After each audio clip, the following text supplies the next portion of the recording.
Nous vous saluons tous en Christ, le glorifié, ressuscité, par qui nous sommes sauvés de la colère divine et par qui nous pouvons hériter du grand héritage dont le Très-Haut nous réserve dans les cieux.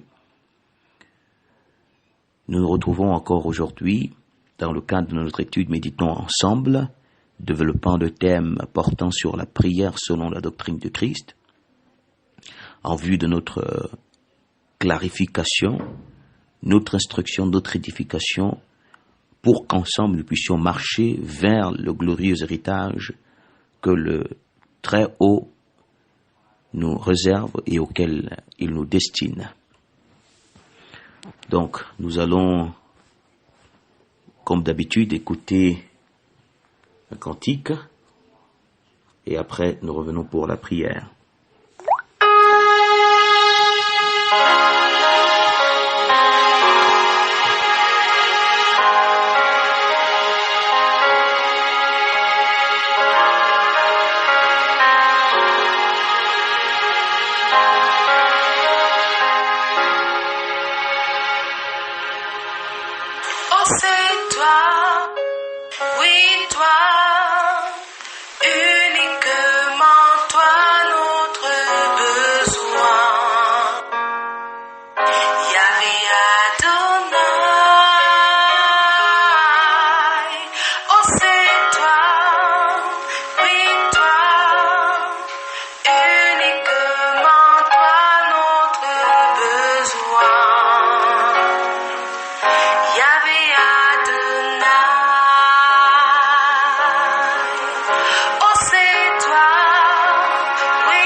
Voilà, nous prions, nous te bénissons, toi le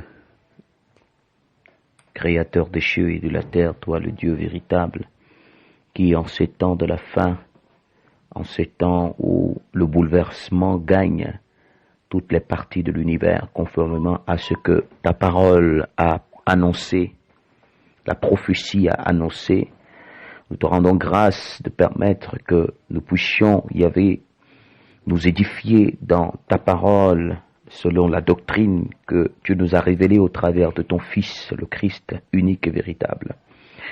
Merci pour ces moments et merci pour tous ceux qui se disposent à écouter.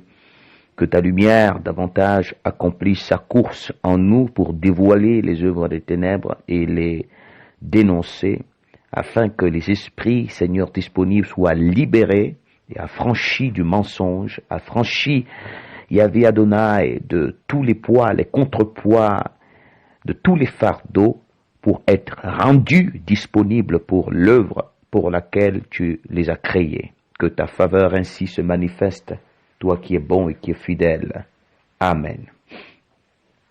Bien, donc, nous allons entamer la 5e partie de notre étude, la prière selon la doctrine du Christ.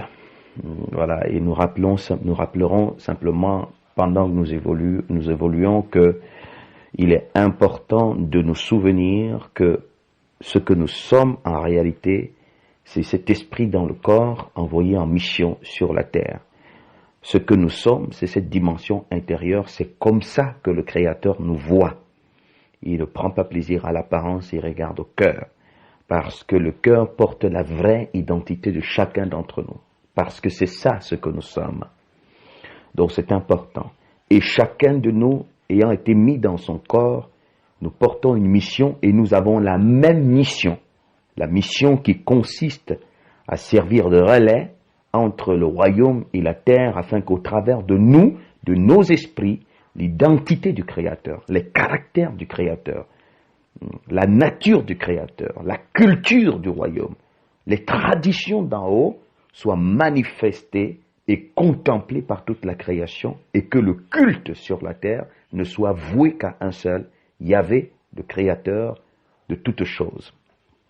Voilà la mission qui concerne l'esprit que nous sommes. Maintenant, les corps peuvent avoir toutes sortes de missions terrestres. Telle peut être ici, l'autre là. De toutes les façons, nous serons jugés sur la base de l'unique mission qui est posée sur nos esprits. Cette mission, cette responsabilité que le Très-Haut nous a confiée pendant qu'il nous met dans le corps. Nous avons la même mission, une seule mission, annoncer l'identité du Créateur. Maintenant, plusieurs moyens, tels peut le faire au travers, nous n'habitons pas les mêmes lieux, nous ne sommes pas issus des mêmes tribus, nous ne sommes pas forcément dans les mêmes environnements, nous n'avons peut-être pas les mêmes activités, donc en réalité, donc peu importe, c'est-à-dire que tout ceci ne constitue que des moyens par lesquels chacun de nous doit pouvoir accomplir sa mission, l'unique mission. Nous pouvons avoir les moyens différents, nous pouvons avoir les positions différentes, mais une seule chose est certaine, c'est que chacun là où il est, là où il vit, dans son environnement, doit porter et accomplir cette mission, la seule qui nous concerne tous. C'est important de le saisir. Maintenant, nous allons faire une lecture parce qu'il faut le savoir.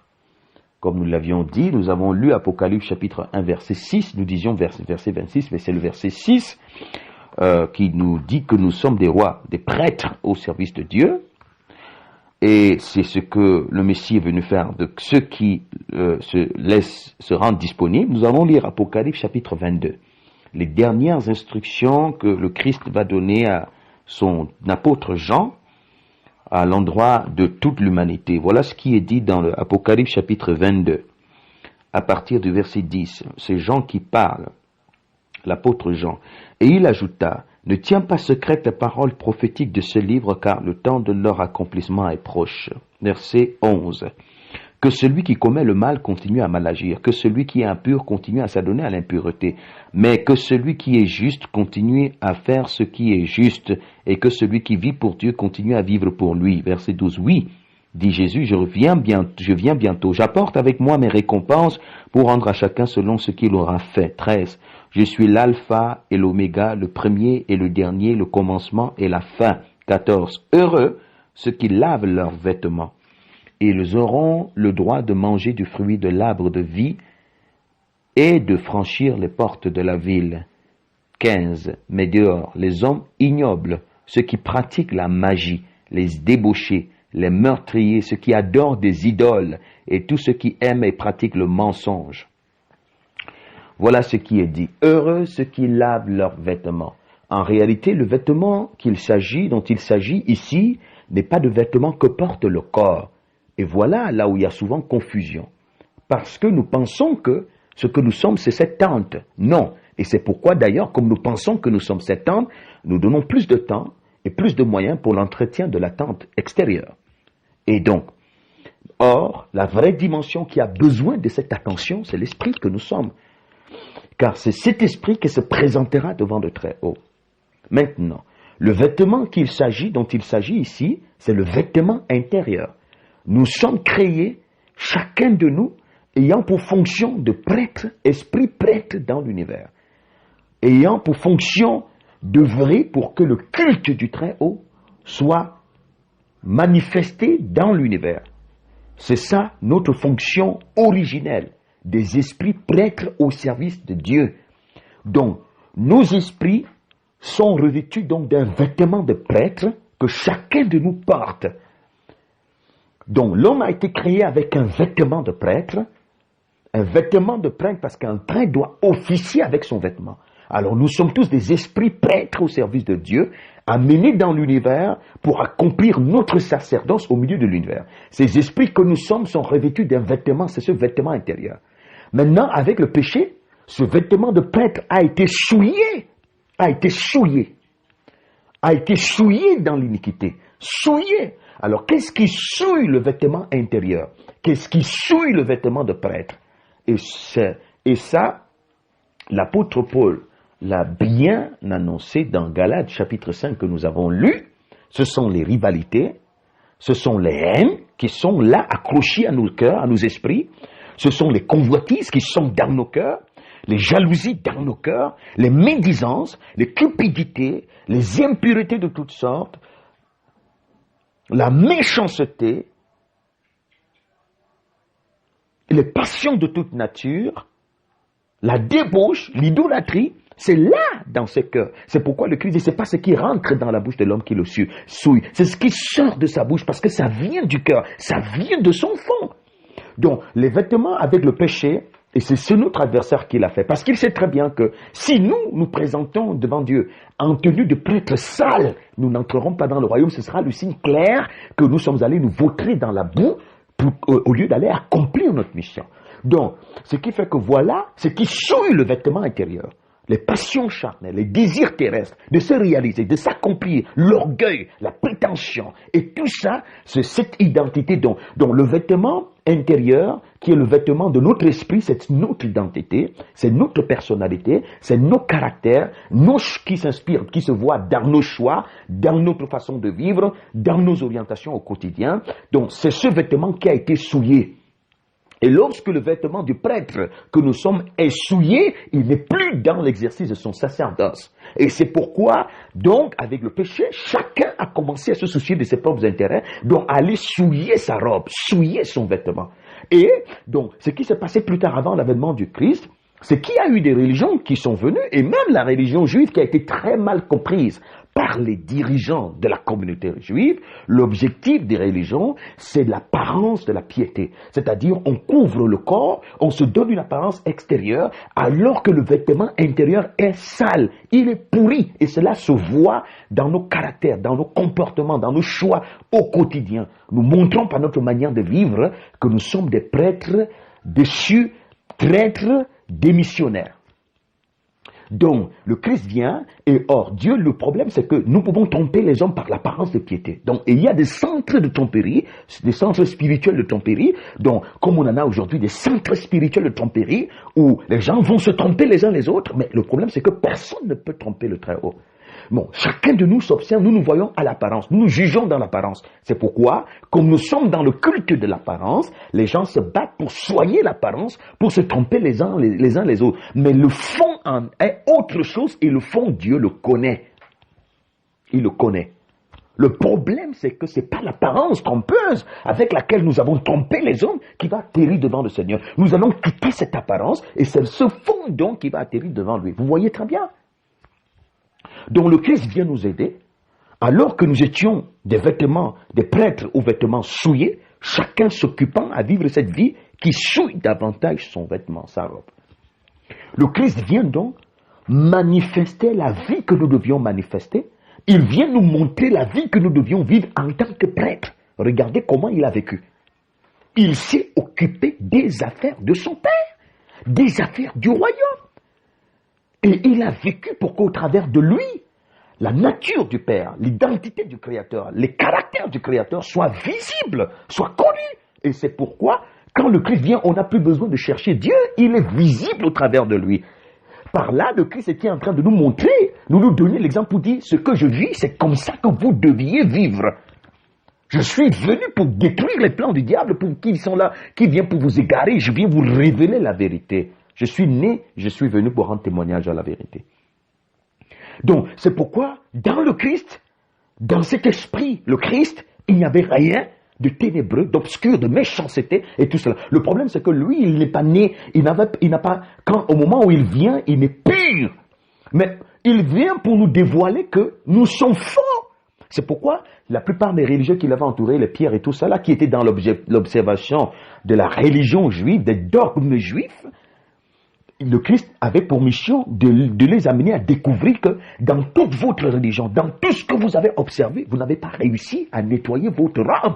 Vous avez réussi à tromper, à soigner l'apparence pour paraître religieux, pour paraître pieux. Mais ça n'a rien changé. Le problème, c'est que votre identité intérieure est demeurée la même.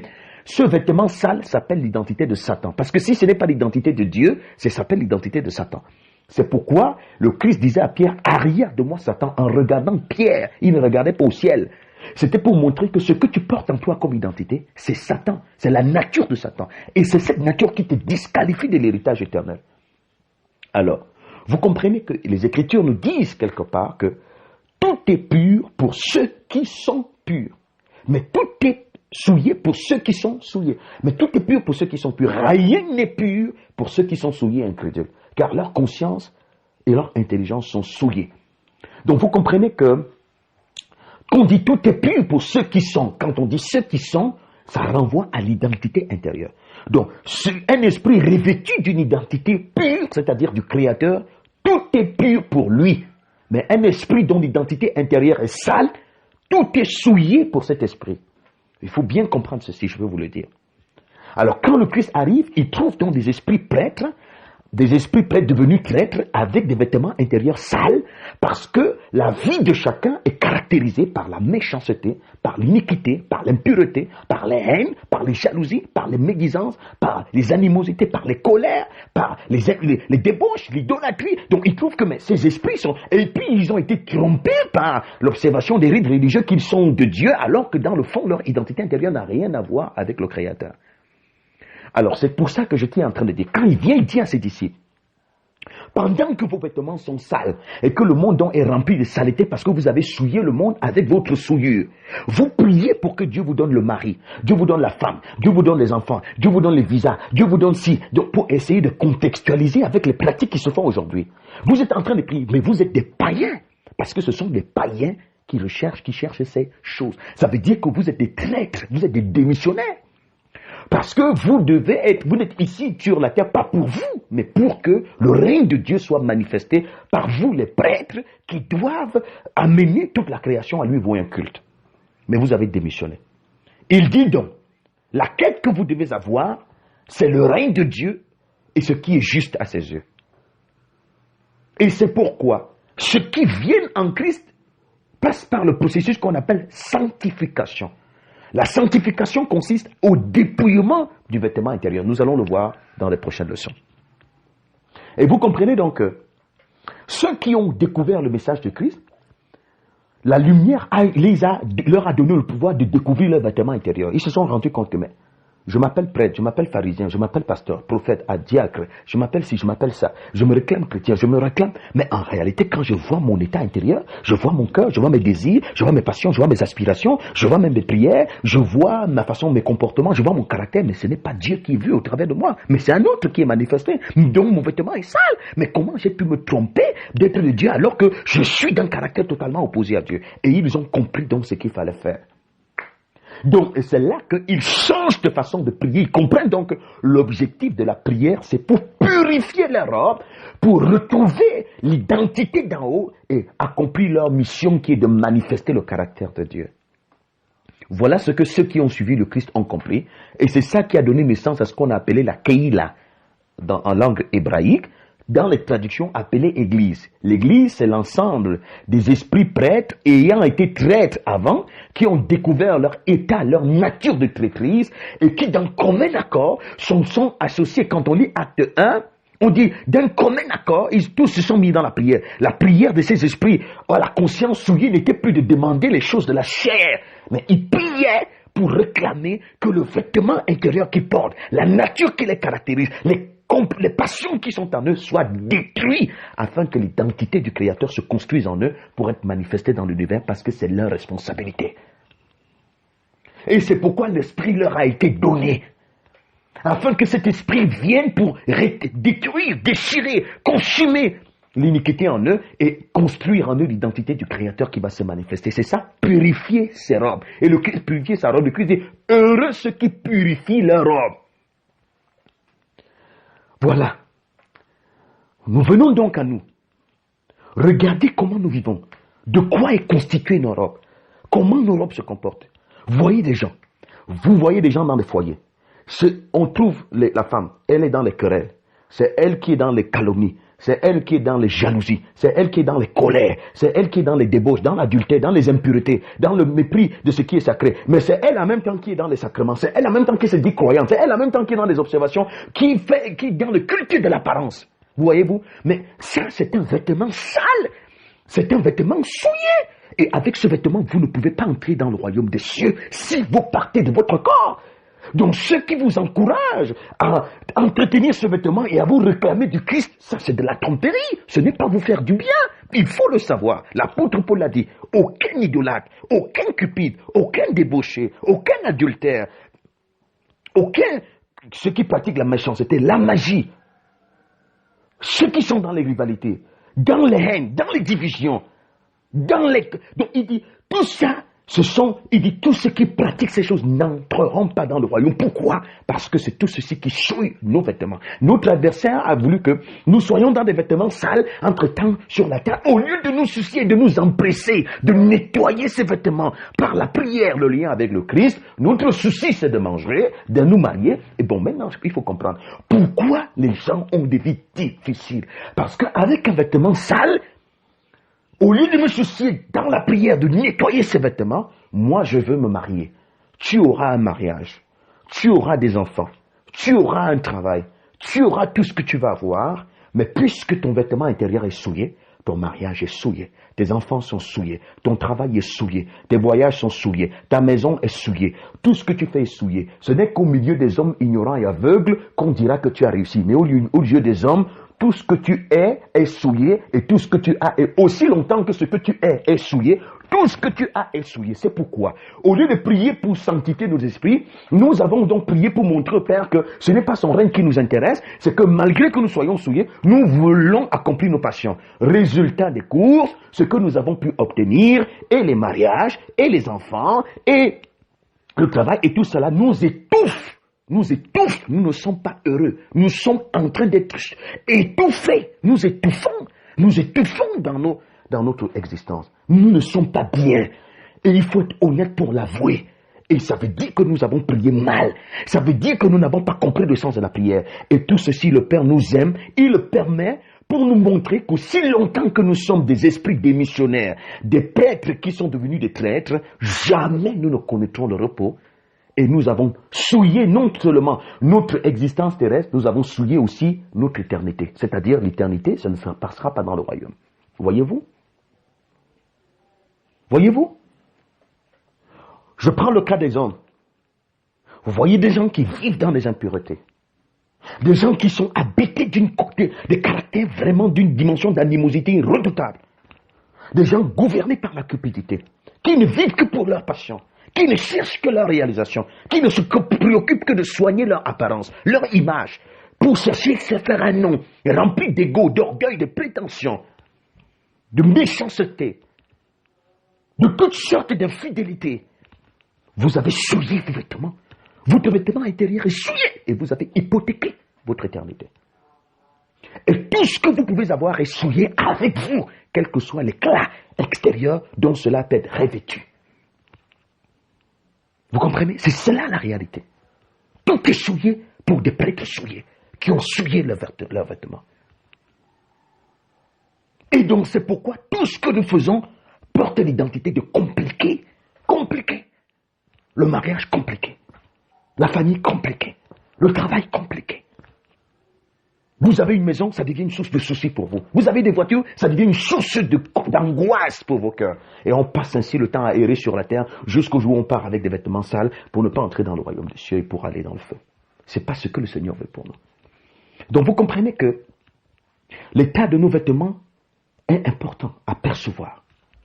Dieu, le Christ n'est pas venu susciter une organisation religieuse sur la terre, portant une identité, une dénomination. Il est venu pour tous les hommes, afin que tous les esprits humains créés par Yahvé puissent découvrir leur état et commencer à travailler véritablement pour se purifier.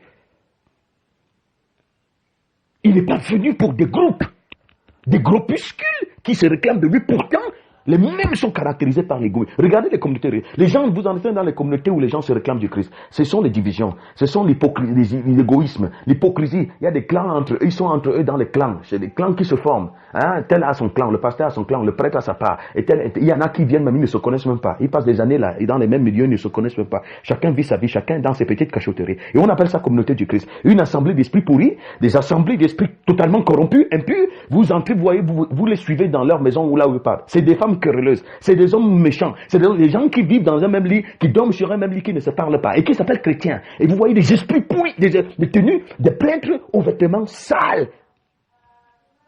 Vous voyez des gens qui sont là, qui ne se parlent pas, qui ne se disent pas bonjour. Hein? Chacune personne ne veut pardonner à l'autre. La haine est là pour déchirer les familles, déchirer les foyers, déchirer les nations. Et entre-temps, nous attendons la paix sur la terre. Nous ne l'aurons jamais parce que la paix est la caractéristique du vêtement pur. La paix, c'est la conséquence de la nature de Dieu. Voyez-vous? Voilà la réalité.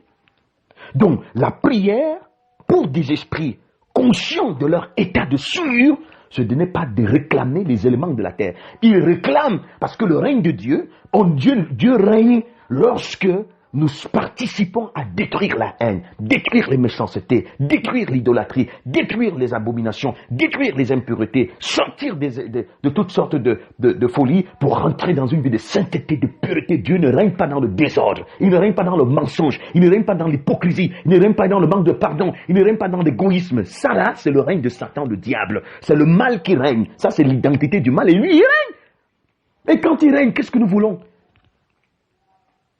Voyez, c'est important qu'on saisisse ces choses. C'est fondamental de saisir ces choses. C'est pourquoi vous allez voir des esprits, lorsqu'ils ont pris conscience de cette réalité, ils ont dit, oh Seigneur, c'est notre faute. Le monde a été rempli d'abominations. Nous que tu as créés pour être des prêtres, chacun de nous a commencé à se soucier de ses propres intérêts. Tout ce qui nous arrive, c'est notre faute. Maintenant, nous voulons revenir à notre fonction. Ils n'ont plus prié pour dire, donne-moi la femme, donne-moi le mari, donne-moi le visa, donne-moi. Ils priaient pour dire, nettoie mon cœur, détruis le mal à moi, tout ce que je veux, sors-moi de ces abominations, je veux nettoyer ma robe, purifier mon cœur pour devenir quelqu'un qui porte ta nature et qui la manifeste. C'est tout ce que je veux. Le reste est là, décide comme tu veux. Décide comme tu veux. Voilà la chose. Vous pensez que comment on peut vivre de cette manière et se réclamer du Christ? Non, le Christ est un prêtre, par excellence le modèle de tous les esprits prêtres. Le repère, c'est par lui. Il est dit dans 1 Jean 2,6, nous ne cesserons de le rappeler, celui qui prétend demeurer en Christ doit vivre comme lui-même il a vécu. C'est pourquoi lorsque quelqu'un l'injuriait, il comprenait que celui qui m'injure est souillé. C'est son vêtement qui est souillé et il est en mauvaise position. Mais il ne répondait pas à l'injure par l'injure. Ce qui émanait de lui n'était pas l'injure, parce que son vêtement, il ne voulait pas le salir. Mais celui qui s'exprime dans les injures, celui qui s'exprime dans les haines, celui qui s'exprime dans la calomnie, celui qui s'exprime dans les médisances, celui qui est dans les cupidités, dans la convoitise du monde, celui qui est dans l'idolâtrie, dans la débauche, dans les adultères, dans les infidélités, celui qui est dans le mépris de ce qui est sacré. Voilà, celui que peu importe qui il s'appelle, mais celui-là souille son vêtement. Le Christ n'est pas venu souiller son vêtement.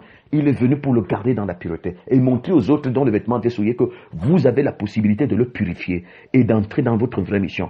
Parce que notre mission consiste à manifester les caractères du Créateur. Comment allons-nous manifester les caractères du Créateur lorsque nous sommes habités des caractères opposés? Vous voyez, les gens, on n'arrive pas à les supporter dans la maison. Vous êtes quelque part, il se dit chrétien, mais c'est quelqu'un d'insupportable, au caractère terriblement répulsif.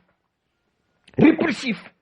dans une apparence de piété, mais vous voyez le comportement qui se dégage de quelqu'un, mais c'est ça la vraie nature de ton vêtement, par ton caractère, par tes choix, par tes voilà la vraie nature de ton vêtement. Et c'est ce vêtement qui détermine ton éternité. Voyez-vous? Tu ne peux pas avoir un foyer à l'aise, tu ne peux pas être en paix, parce que ton vêtement est sale. Ton vêtement, ta vie porte la couleur de ton vêtement. Tous les aspects de ta vie portent la couleur de ton vêtement. Si ton vêtement est de couleur ténébreuse, toute ta vie est ténébreuse. Possède le monde entier si tu veux. Voilà la tempérie dans laquelle nous entraînons. Nous nous parlons là vraiment par amour pour nous aider, pour que nous sortions du piège, nous sortions du mensonge et que nous saisissions l'opportunité que le Créateur nous donne vraiment de nous purifier. L'heure est à la purification. Le but de la prière, c'est pour retourner dans l'exercice de notre mission. Le but de la prière, c'est pour nous effacer afin que le Très-Haut soit vu au travers de nous. D'accepter de mourir à nous-mêmes pour que Dieu soit révélé au travers de nous. Le but de la prière, c'est de mourir à nos passions, mourir à nos ambitions, mourir à nos obsessions, mourir à nos attentes terrestres, mourir à tout pour désirer qu'un seul règne dans nos cœurs, dans nos vies, le Dieu Très-Haut. Ainsi, on commence à devenir des instruments de réconciliation, des porteurs de l'amour, des gens capables d'accepter de mourir pour que le Seigneur se manifeste et délivre les autres. On devient des vrais missionnaires. De tels esprits ne manqueront pas de ce qui est nécessaire pour accomplir leur mission. Et quand vous êtes dans cette disposition, c'est le Père lui-même qui organise tout. S'il vous donne une femme, vous entrez dans un mariage, ce sera un mariage pur. Vous avez des enfants, ce sont des enfants purs. Vous avez une activité, cette activité est pure. Pourquoi? Parce qu'elle participera à vous accompagner dans votre mission. Ça ne sera pas votre ambition. Vous avez une chaussure, elle est pure, parce que la chaussure a touché la pureté. Tout ce qui vous touche porte la couleur de votre identité. Si vous avez l'identité du Créateur, tout ce qui vous touche porte la couleur et le parfum de votre identité. Et tout devient donc participant de votre mission. Vous voyez? Mais quand vous observez les groupes de prière, vous observez les comités religieux, vous observez sur le plan social, vous observez là, ce qui anime la jeunesse, vous observez ce qui anime les parents aujourd'hui, on pousse les enfants dans la mort. On pousse les enfants à aller se sacrifier pour une retraite sur la terre. Pour une retraite, les enfants deviennent des sacrifices. Les enfants deviennent des marchandises. Les marchandises, regardez les dons, comment ça se passe. La grosse cupidité qui caractérise les parents aujourd'hui. Il n'y a plus rien de symbolique. L'objectif, c'est l'argent, le matériel, le bien-être physique, au mépris de notre vraie identité. Par conséquent, les parents contribuent au mariage désastreux, catastrophique. Et la société se pourrit de plus en plus. Pourquoi? Parce que les esprits humains, établis pour être des prêtres, sont devenus des traîtres, chacun ne se souciant que de ses intérêts. Les enfants deviennent une marchandise. Quand un enfant n'a pas réussi à l'école parce que nous avons investi sur lui, on dit « Mais j'ai investi sur toi, est-ce qu'il est vraiment un investissement ?» Une créature de Dieu, si tu l'appelles, j'ai investi sur toi, tu n'as rien fait. J'ai investi sur toi. Mais tu devais investir pour en faire un instrument à la ressemblance du Christ, en devenant toi-même ressemblance du Christ. Mauvais investissement.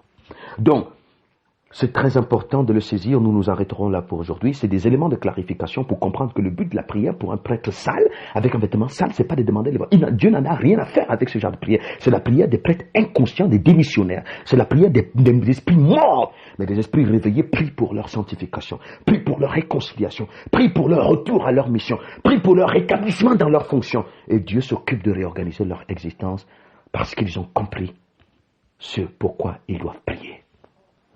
Amen. Père éternel, nous te supplions de continuer à aider, clarifier ces choses dans les esprits des uns et des autres par les événements du quotidien que tu permettras, afin que chacun de nous réalise véritablement la force de ces choses et que les esprits qui écoutent soient soutenus par ton souffle, Père très saint, pour comprendre ces choses et retourner à toi. Pendant que nous avons encore la possibilité de le faire. Que ta miséricorde soit accordée à tous en ce jour, dans ton Fils le Christ, qui est venu pour nous sauver. Amen. Shalom.